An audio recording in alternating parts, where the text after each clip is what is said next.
I look at that film now, still can't spot the CGI, and I still think it's the most innovative stop motion project that never won the Oscar for visual effects. So I moved to LA a year and a half ago, on the belief that, we'd come out of the writer's strike, boom, there's going to be a big explosion in work, only to find that there wasn't. Even back then, there was still talk about, jobs and is AI going to take jobs and all this stuff. And it was just, I think, a bit of a smokescreen, really. Mm-hmm. The studios are looking to the visual effects people to do that. Yes. They're the experts. The visual effects people understand this better than anyone. If I pick up a paintbrush, it doesn't make me a painter. So didn't scrape the internet, didn't steal people's stuff. So they licensed all the data. You get something that looks really cool and, great. Fantastic. What do you do with it now? Oh my God, I'm never going to work another way again. Put the cinematographer, the art director, the costume, the director, put everyone in that room, sure. All being able to kind of jam visually. Films, and stories are part of who we are. They're in our DNA as human beings. So we're in the screening room and we're watching dailies. We were just, oh my God, I can't believe it.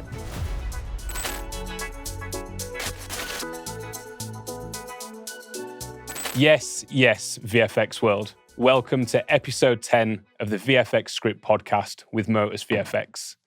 Today we have someone who's been producer and EP at the likes of ILM and most recently Director of Production Strategy with Moon Valley. Mr. Ben Locke, how are you doing? Great, nice to be here. Thank you very much. Thanks for coming on. Episode 10 as well. That's quite something. We've hit a milestone. Well done. I mean, you've come on. We're going to talk about Moon Valley in a bit of depth. However, before we jump into that, give me a little bit of a rundown on how you got into that seat just there. Oh, well, thanks for the invite. That's what got me here. But no, quite seriously, I think it's been a career and it's not just a job. You have to love this industry and have a passion for filmmaking. That's the only way you stay in this role. And I think my whole life in many ways, even as a kid, I was programming computers and graphics and just had a natural interest in that. And I got into sound and music and sound engineering. And I think just the creativity that the technology brings, computers can bring. I could never play an instrument, but I knew how to program to make sound. Sure. And that took me on a journey that really got me into a company called Autodesk, who many in the visual effects community will know very well. And I was part of the 3D Studio Max launch team, where for the first time, you could get computer graphics, high-end software on a Windows machine. Okay, before that, it was all very expensive and quite difficult to access. So part of my job was to go around and slightly evangelize that. And it took me into games companies, film companies, all across Europe, Middle East and Africa and the US. And I learned a tremendous amount, talking to artists, listening to what they needed to do, helping problem solve, put workflows together. And it was fascinating. And I enjoyed it so much, I left and went to a production company. Love that. And in there, we were setting up animation series for kids with Sesame Workshop. And we're doing this out in London. So really my role there was to develop a whole workflow pipeline. We didn't have production management software. So I had to figure out directory structures, naming conventions, really right back to basics. And work with the team to develop how do we do 65 episodes of furry characters flying around space on a sofa. So it was great fun. And we did that for a few years. And I found that really what I wanted to do is cement my knowledge and understanding of storytelling and filmmaking. So I took a career break and went to film school. Okay. Most people do it the other way around. But for me, I was quite fortunate to be able to go, into already in my career, already making stuff. And I then spent 2 years doing a master's in film production, learning all about storytelling, about how to work collaboratively with different heads of departments, really understand the skill set. And walking out of that as a producer, knowing that you're only as good as your team, sure. Right? It's all about collaboration. It's all about how to leverage expertise and experience. Most of all, how to keep everyone on the same vision, right? Uh-huh. Especially when you've got very talented people who've got strong ideas. It's very important to be able to develop those ideas and encourage them, but keep everything within, the boundaries as effectively of the overall vision of the production. So after those 2 years, I was one of the student council, one of the leaders of that. And that got me to meet all of the board of directors at the film school, one of which was David Sproxton of Aardman, nice. Who invited me to join the company and do some development projects with them. So I spent a year with Aardman developing different projects and learning about how to go from, in a practical world, learned it all at film school in theory, and then take that into practice, learning about, script development, getting talent together, pitching projects, raising funds, and then producing, in this case, it was short films. But that was a tremendous experience. But I was in London and Aardman's in Bristol. Sure. So I spent my year with Aardman, and then I joined Framestore and to do visual effects. It was an amazing experience in a high-end company. And I remember one of the days that somebody came in with a project, and it was an animated feature film. Okay. And I'd been doing animation and I knew CG animation. I set it all up, but I don't think anyone else in the company at that time did. Nice. So this project landed on my desk. And so I worked with some pretty big names in the industry, how to figure out how to make a feature animation in a VFX company. And there was a lot of translation, a lot of different language there, but it was a great experience. The project came in and, there was Tales of Despero, and Framestore did an awesome job, and it's a great movie. So I spent a few years with Framestore, and then Aardman called me back and said, hey, we've got something here I think you'd be really interested in. So I went back to Bristol, moved over there, and worked on them with doing some stop motion series, doing some CG series, and then a movie script landed on my desk again. And Pete Lord, who is just the most charming director to work with, was making a film, and Peter's got huge vision and ambition. Quite frankly, scratching our heads, going, how do we make this in stop motion? Okay. There was no answer to that other than we have to do it digitally. So we did a hybrid approach to make the film. Clearly, it's a stop motion movie. Pirate Band of Misfits was the US title. And it's got the most amazing puppets and talent behind it. But there were some scenes that were just, wouldn't be achievable. If you've got 100 characters and you're trying to stop motion 100 characters, it's not, it's going to take a long time. So we thought about this, and we had boats, we had oceans, we had battles, we had crossing the world in many different locations. So our challenge was, how do we make digital puppets, digital scenes, digital water that all look like stop motion? Particularly fluids and simulations, things like that. You can't have realistic water. It will look out of place. So we came up with all these different ideas. Should we melt wax? Should we do this? Should we do that? All these things to sort of stimulate, how do we do this digitally? But, a year into that project, we'd built literally from a warehouse, an empty warehouse. We put a network in, got computers installed, really built it from the ground up, and had a great team around me who were able to iterate and ideate and develop workflows and different look development. And in the end, we were creating puppets that could not be distinguished from the physical puppets. Okay. Which was incredible, looking at dailies and seeing all these puppets there and go, which one was it we did? Now, one of the reasons for that is actually the animation itself. Stop motion has a very particular way of animating. And what I learned at Aardman, it's not just about moving something and taking a frame and moving it. There are so many nuances, whether you flick the arm to give a bit of motion blur, where you do some of it on twos, some of it on ones. So much talent and experience in those animators. So they were there as part of that process to look at what we were doing digitally, to give guidance and lead in that. So it was really the perfect meld of physical and digital production. And I stand by this, that I look at that film now, still can't spot the CGI. And I still think it's the most innovative stop motion project that never won the Oscar for visual effects. Love that. We need to give that a shout out. Thank you.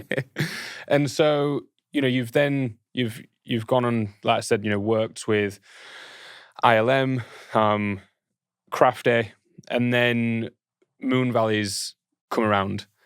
What was the transition? How did this all kind of happen? Oh, that's a great question. So after Aardman, I was there for about 7 years. I then got a phone call from Lucasfilm in Singapore, and they were making a feature animation. And it was a George Lucas project, so I really couldn't turn that down. It was, sure. I'm sure many visual effects people were brought up on Star Wars and all the innovation that George brought to the industry. A real visionary, actually, if you look at what he did. And I'm sure many people have seen the series Light and Magic, where it gives you a lot of in-depth about how Lucasfilm and ILM grew up. And, that was a big part of my inspiration. So I went to Singapore to do the animated feature film, which we completed. And it was very ambitious, as it should be, but thoroughly incredible team, 250 people working on that in Singapore alone, plus partners around the world.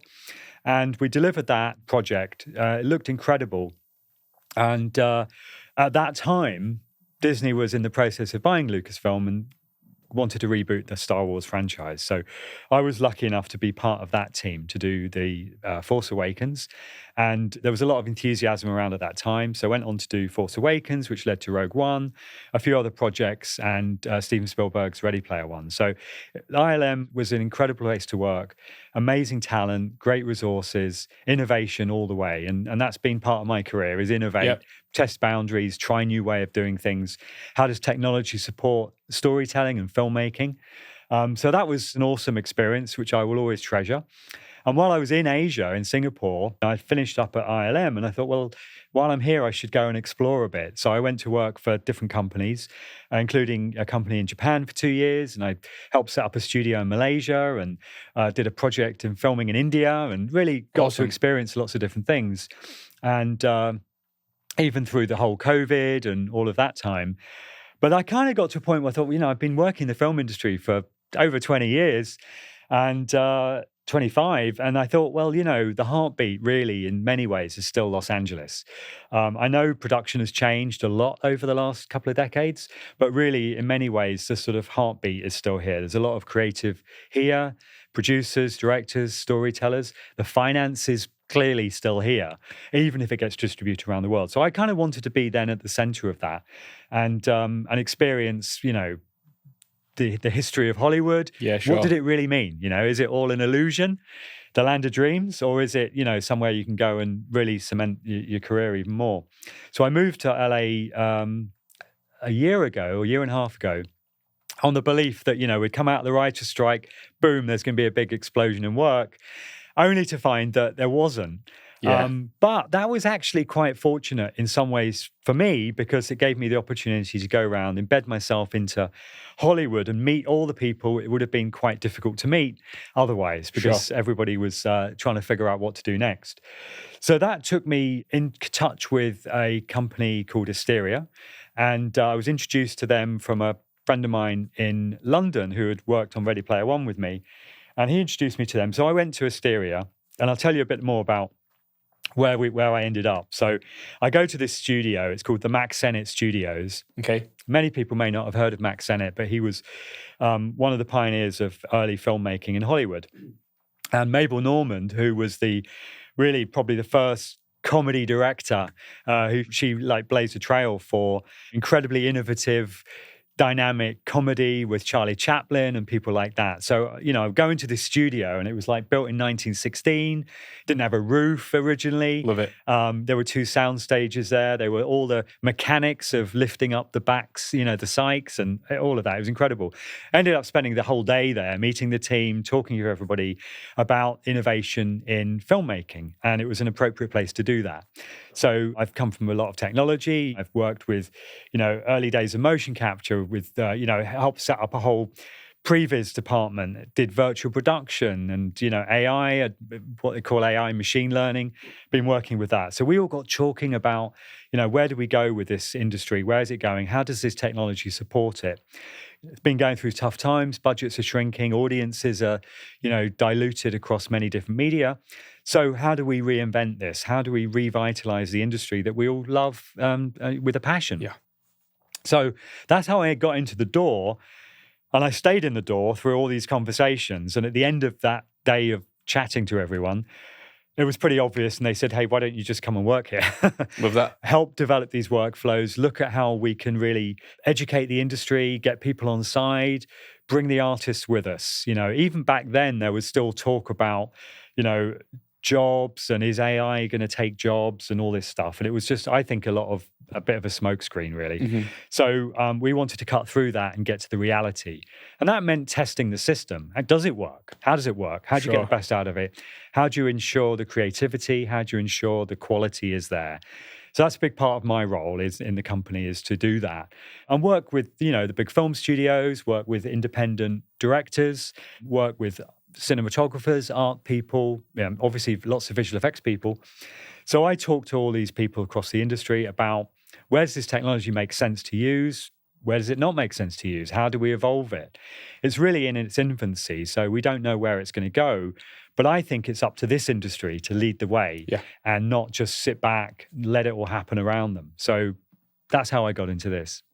Look, I've always, over the last couple of years especially, kind of questioned that and actually have the VFX industry become the innovator. In an ideal world, is there a way where instead of the studios making all the decisions, is it actually possible for the VFX world to be going back to them with the solutions and actually holding a bit more sort of weight in the room, realistically? Quite right. And I think actually, the studios are great. There's a lot of talk about studios, but everyone I've worked with in the studios all lean in. They're all interested. They want this to work, the industry, I mean. They want to make films, but they've got to do it in a commercial way. It's got to be profitable. We've got to get real. So they're very interested to understand, how does this work? And they want to cut through all the noise as well and see what is reality. And the studios are looking to the visual effects people to do that. Yes. They're the experts. The visual effects people understand this better than anyone. They know how to make amazing images. They know how to use technology, develop workflows, and do it efficiently. So this is kind of, I think, an opportunity for everyone.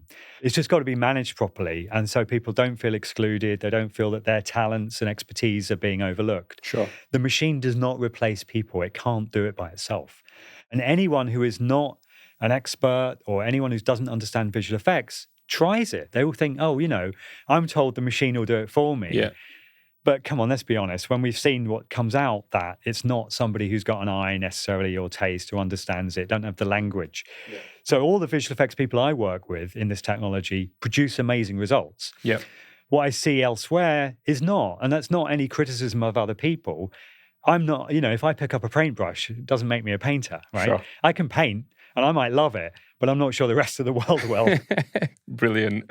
Look, I guess just to strip it back slightly, I think the reality is Moon Valley is everyone's starting to understand and hear about it. But for anyone who hasn't just yet, what is it that you're sort of actually working on at the moment? What is Moon Valley? So Moon Valley is basically it's a visual intelligence company. Mm-hmm. So it's a number of people who were from Google DeepMind, left Google, which was an interesting thing. Not many people leave Google. So they had a vision. Being vision scientists, that made sense.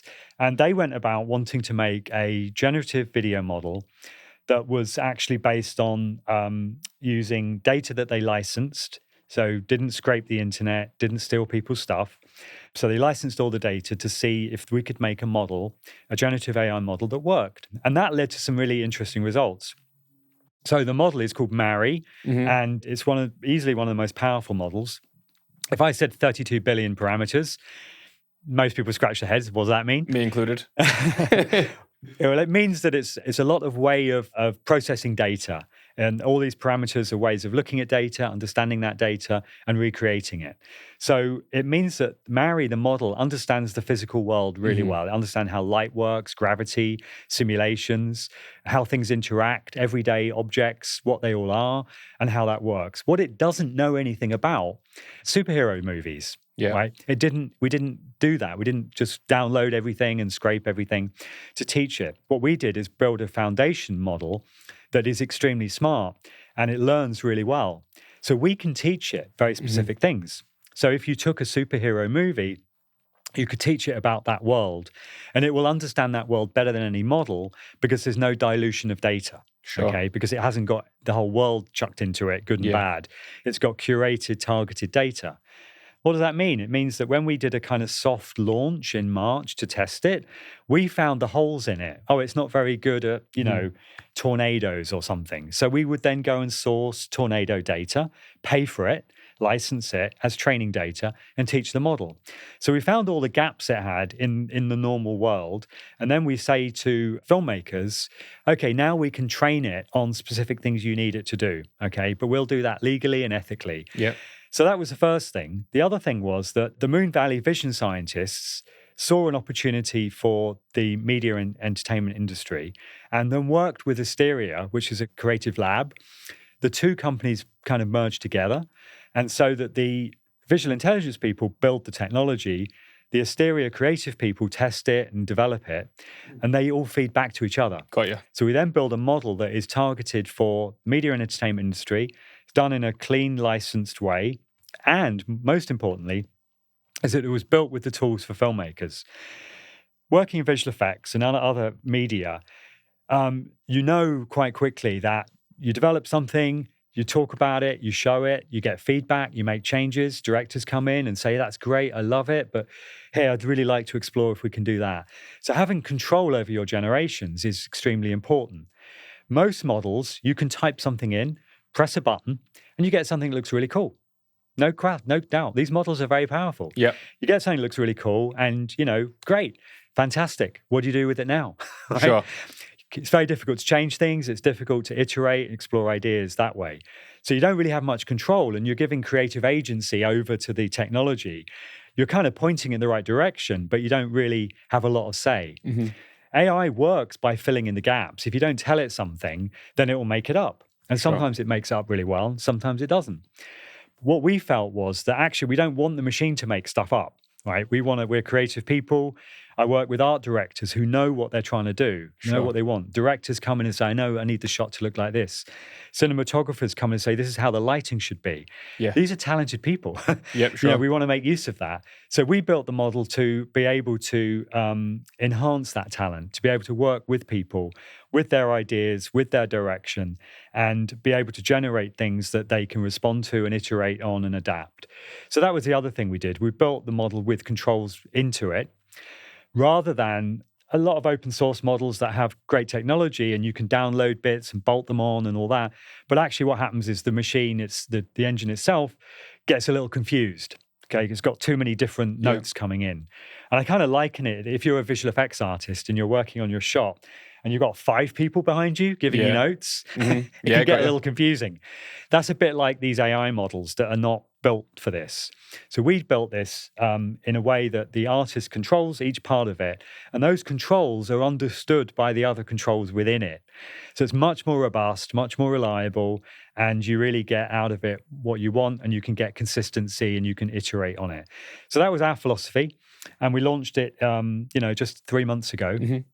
And the people we're working with in close partnership are giving us feedback, and they're saying that the integrity of the image is very good. It's like the best. And the controls they find extremely powerful. So we're getting a lot of success from filmmakers, visual effects artists, people who actually do this day in and day out and have a real purpose. The way we describe it is, are you getting paid to make images? Yeah. You're a professional. And so professional people, their time is money. So it has to work, and it has to work reliably. So that's our mission. Understood. So you have creatives essentially making the imagery and the movements, etc. So, when you said sort of filling in the gaps, so you're hiring creatives to fill those gaps in.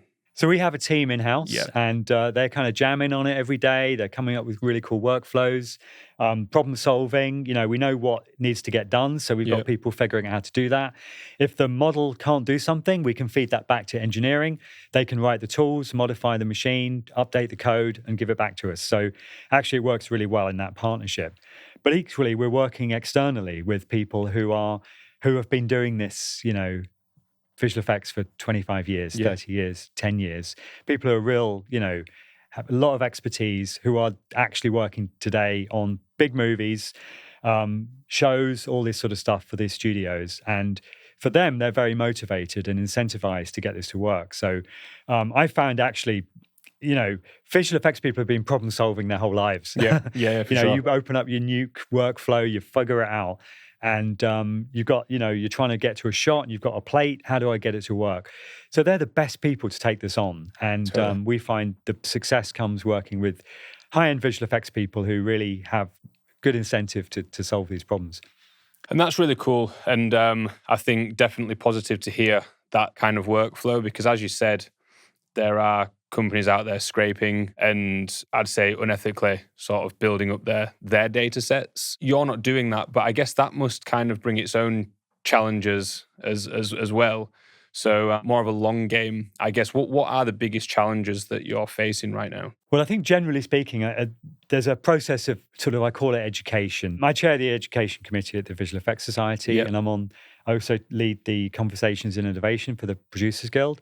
And big part of why I do that is because I'm very passionate about this industry. Yeah. I think that, bring people with us, technology is always changing, processes are always changing, and it's important for that information to go out there so people have, they can cut through the noise. Yes. And they can get the facts and make their own mind up about what works for them and what doesn't. I'm not here to evangelize anything, just talk about my experiences and what I think.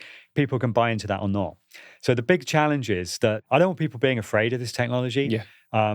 When they get hands-on with it and they understand how it can work within their existing workflows, people embrace it. We've had people come into the studio who literally were AI, you know what I mean? Yeah.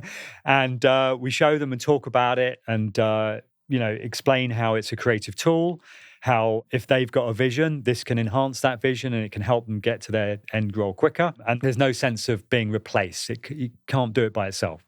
So we actually find that using this technology becomes a more collaborative process. In some ways, visual effects became a little fragmented, right? You've got, filming happens somewhere, then bits of the post-production happen over here. It gets sent all around the world, different teams. People don't really know almost what they're working on sometimes. They just get a bunch of shots and they have a task to do. And visual effects became a very task-based process, less about filmmaking and completing tasks.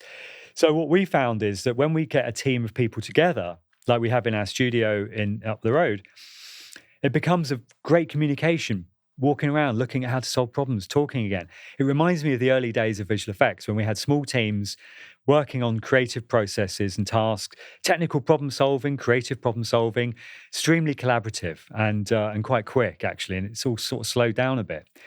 So what I find this technology does is it brings that back together. Smaller teams, more focused, more creative. And people walk out of the studio going, wow, I feel really energized. I really want to get my hands on this and do some stuff and have a play with it. One example is we were working with an art director who was literally painting. I mean, he was painting stuff, scanning it maybe, but doing a little bit on the computer, but actually very physical. And he was sitting there looking at, I don't want to do it. We showed him the stuff and he kind of loosened up a bit. And we said, look, why don't you, we'll give you all the tools, go away and have a play with it. Come back, tell us what you think. And we kind of had a bit of hand-holding through to get him up to speed on the tech. And he said, oh my God, I'm never going to work another way again. Interesting. Yeah. That's great, right? Because it felt that, for him, it felt like the technology wasn't in the way anymore. Yeah. And I talked to animators. Again, it's maybe a 2D animator, very tactile. They draw something, they see it, it's the finished result. It comes out finished, right? Because they've drawn it and colored it and all that stuff. And yet we then went through a process of very, intense CGI that they might be in a package where they're keyframing and they compose a character, they're adjusting a skeleton, looking at curves. Suddenly for them, it feels technical. Yeah. It's not as creative. They don't even see the result. It then has to go through multiple stages, iterations. They get notes on the blocking, they get notes on the rough, they get notes on the polish. It's a very disjointed process. By the time that animation is approved and then goes to grooming or cloth sim or something like that, then it comes back, oh well, because the cloth isn't working so great, we need to adjust the animation, and people are starting to get despair. Now an animator can sit there and animate. They can choose how they animate. They could film themselves. They can draw again. They could use armatures. They've got all these choices about how they want to animate. All the AI does is take whatever they've done, however they've done it, and basically push it through a process, kind of render it really, and they can see the finished result. Now, for an animator, that's hugely rewarding. For a workflow, it's rapid. Imagine you've got like 20 animators all animating, and it goes around, you do your rounds, you go around your 20, and by the time you finish your 20, your first animator's already got the choices made, already got alternatives. Suddenly, you've got a really creative, dynamic filmmaking again. And that's what I think is super exciting. It's really interesting. And we've had a few people on the pod sort of talking about AI and giving their viewpoints from probably a different position. So having someone that is embedded in it and going into a little bit more depth is actually very, very cool and interesting. It certainly makes me think about things a little bit differently as well. So selfishly, that's cool. Talking about sort of consistency and stuff, I think a lot of people have complaints about open source models with the consistency and whatnot, or had a conversation with one supervisor, won't say who it was, but they used the tool and essentially said if that first render wasn't a pass, they'd have been in trouble. Right. How are you guys sort of working, developing, and sort of creating that, the consistency in process, the ability to make fixes whilst still keeping the essence of that shot almost? Well, we're definitely not out there advocating, hey, you can make a movie in a weekend. Yeah, for sure. It definitely isn't about that. Professional filmmaking, it's another tool in the box, and it works in conjunction with your 3D layout, with your skeleton animations, with your lighting passes. It all is part of that. We're not out there saying it's a one-person for sure. box to make movies. It's embedded in your workflow, and we can help, or you could do it by yourself to figure out where does it optimize your process. Everyone's different. Creative processes are different. What this does is it gives back choice to how you implement it. And whereas I think if you look at motion capture, for example, when that was around, in a big thing, hey, all the animators are going to be out of work. That was the story, right? Yeah, for sure. What people found very quickly is that actually out the box on its own, you got to clean up all the data. Mm-hmm. It doesn't look quite right. You got to go in and manually change it and tweak it. There's no one solution out there that is a magic wand. AI is the same, or generative AI is the same. It optimizes certain processes. It can speed up others. It's not useful everywhere, right? It's about being intelligent, and it's about having a conversation, a dialogue to understand it and figure out where it fits in. Virtual production, we talked about all aspects of virtual production. And if you think of the volume stages with LEDs, that was like, hey, we never need to go on location again. Right? So we've seen all this time and time again with technology. People come out and go, oh my God, this incredible thing is going to revolutionize filmmaking. You're not going to do this anymore or that anymore. And we know that's not true, right? It's just something else that helps optimize. And what this technology, what Marry model does, is it gives people a choice about how they best want to work and solve their problems. Some people, and I talk to animators, particularly, I talk about animators a lot, but I talk about animators, and some of them say, hey, you know what? When I'm doing animation, there's bits of it I really like doing. Sure. I really want to put my time and effort here or there. What I don't want to do is animate all that other stuff, right? It's background, or it's not this, or it's not my skill set, or whatever it is. Great. Well, there's an opportunity for generative AI to come and help in that area. Okay. But I wouldn't be advocating, hey, you've got your hero close-up shot and you've got particular performance you need, and probably best to keyframe it. Yeah, right. But my guess is that's where you're going to end up. So it's all about picking and choosing which levers you want to pull. And what we think is this can optimize things significantly in certain areas that really make a massive difference to the way you approach your filmmaking. And I'm not just talking about visual effects. I'm talking about all sorts of things. Talent is a big issue, right? Talent gets movies greenlit quite often. That's the reality of it. But talent's quite scarce. And I say talent as in, movie star and big names. Maybe you've got a great film you want to make, and you want to get a particular person in the shot or in the credits. But they're just not available as much as you need them because you need to be on set for 4 weeks. Is there a way maybe generative AI can help with that? Maybe there's some shots you could use generative AI, background, character, something like that. I'm not advocating we replace actors. I passionately believe actors are not just a face on the screen. They bring life, energy, ideas. They understand the character better than anyone. Can't replace actors. No, right? sure. But there might be some shots in the background where or somebody can't be on location for 6 weeks, but they really want to do the movie. Yep. Okay, well, look, you can be on location for 3, and maybe there's other things we can do to help, right? Maybe we have a stand-in doing the performance best we can, and we use machine learning, generative AI to replace the face or something. There's options that we can think about intelligently as filmmakers. We're always having to cut corners. We're always having to be careful with budgets. We're always having to be creative. No director out there will ever tell you they made the most perfect film. Yeah. Right? Yeah. Always something could be better. So there's an opportunity here to lean in and use technology to solve those problems. Generative AI is just another piece of that technology. I'm with you. And I guess it's like a never-ending kind of goal to achieve with this, right? I was going to ask, where do you see this model in 2, 3, 4, 5 years' time? Listening to this conversation so far, maybe an exciting piece here where there's going to need to be constant development. There's always going to be different data points that can be added. There's always going to be gaps to fill, right? So I think that's actually very cool. Gives the artist, as you said, a bit more control, actually being able to contribute and not feel like they're being replaced. The point you make about where do you go in 2 or 3 years? We have seen changes every year, every 2 or 3 years, really, for a long time. Now, those changes feel very rapid right now, but I think we'll probably look back in 2 or 3 years and think, oh my God, how primitive that technology was, right?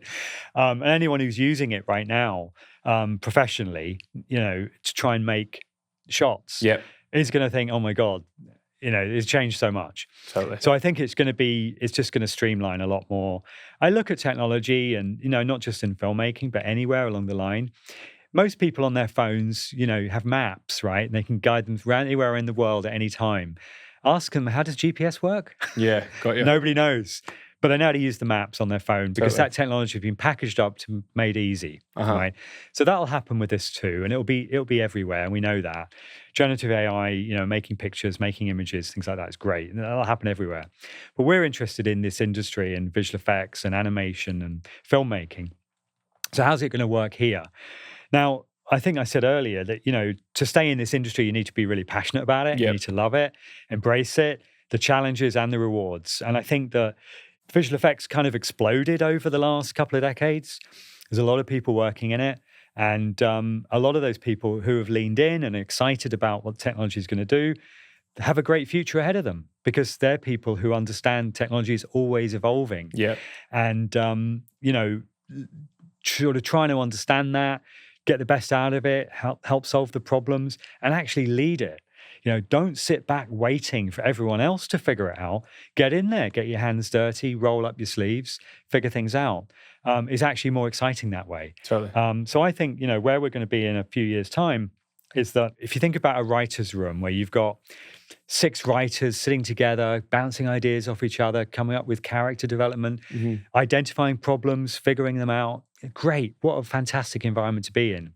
Well, let's take that and put the cinematographer, the art director, the costume, the director, put everyone in that room, all being able to kind of jam visually on what they're thinking and seeing.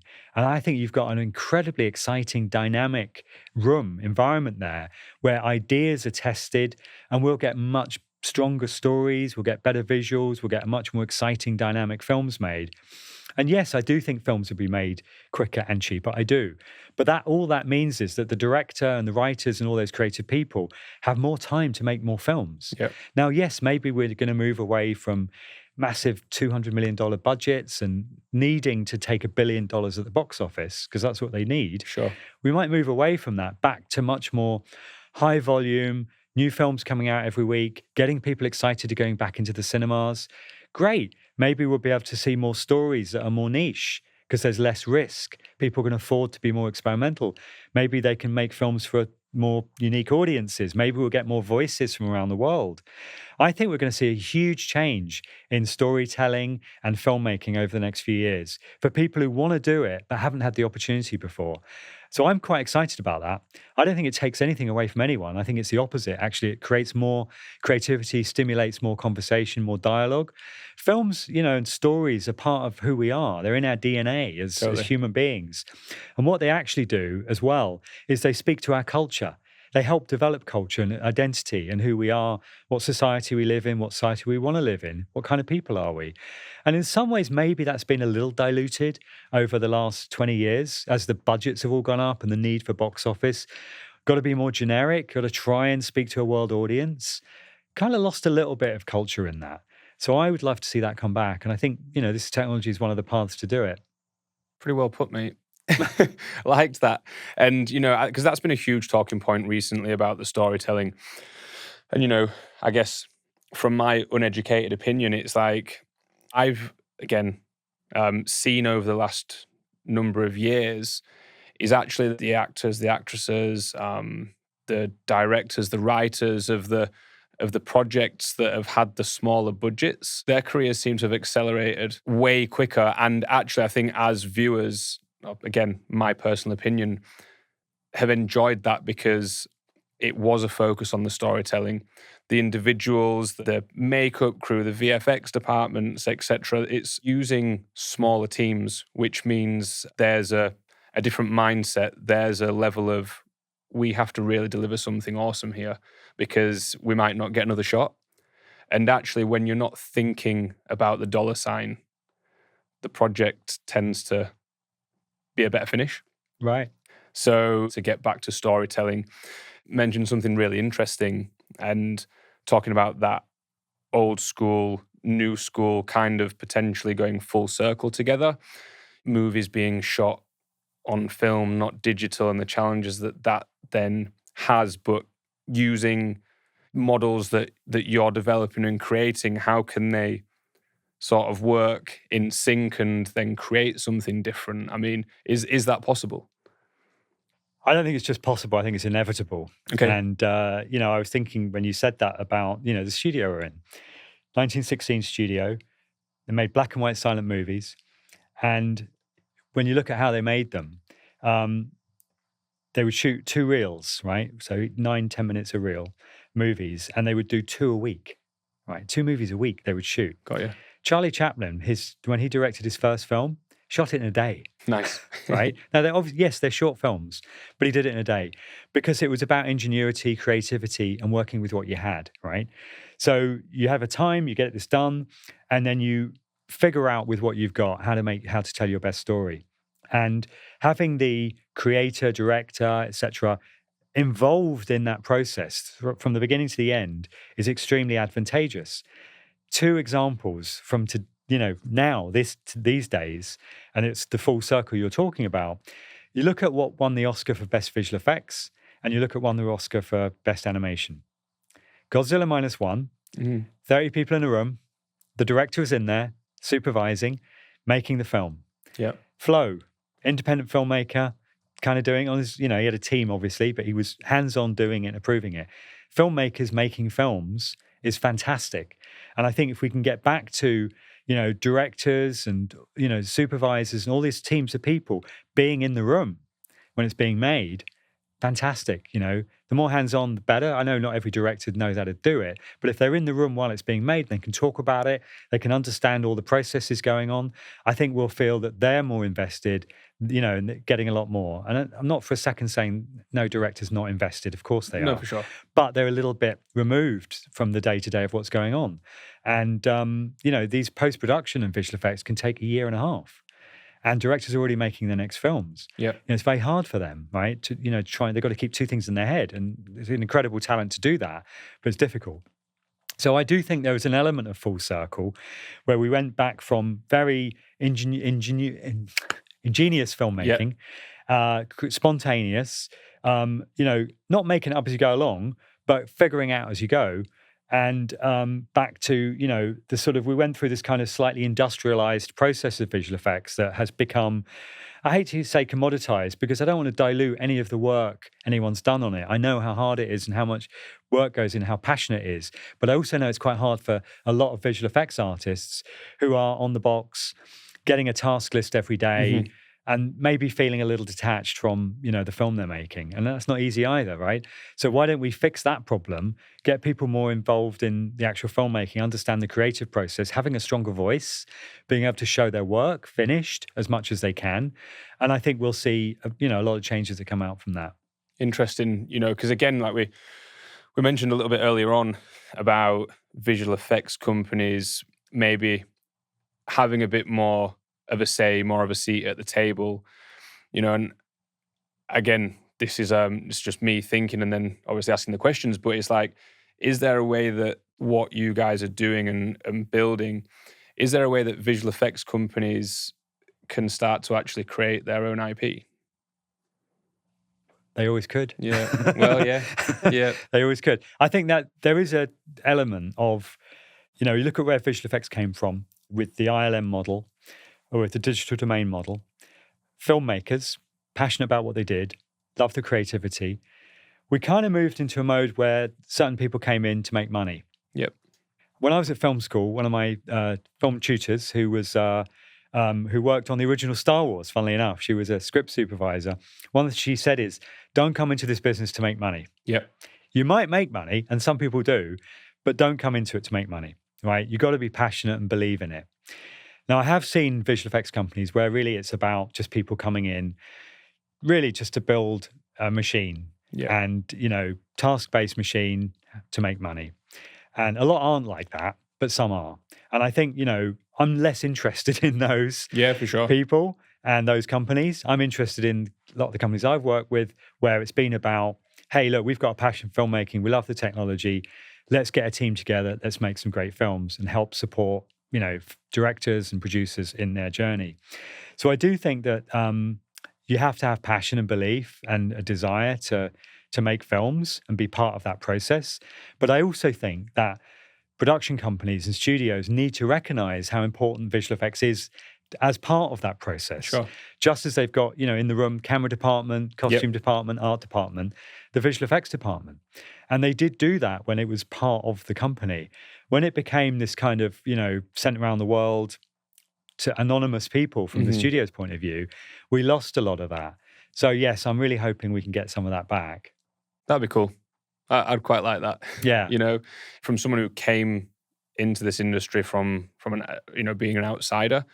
I was a chef that then just ended up into this industry, right? But definitely feel that passion, and I think that's why I sort of stayed. And you're right. I think when you set out to do something and you're not thinking about the dollar sign, then a lot of the time the dollar sign just follows anyway.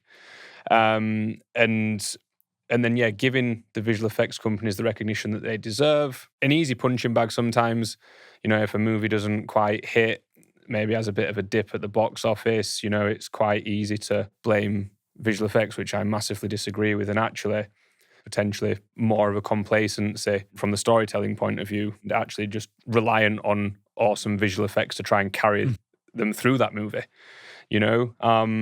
So going full circle, getting that old school creativity from the filmmaking into the new school of, where visual effects technology is going would be a pretty happy place. Has there been any times in your VFX career so far where a project's been really up against it, or a bit of a wow moment, something that just kind of was a little bit, let's say, out of the ordinary? Well, that's a great question. I think there's probably a lot of those moments.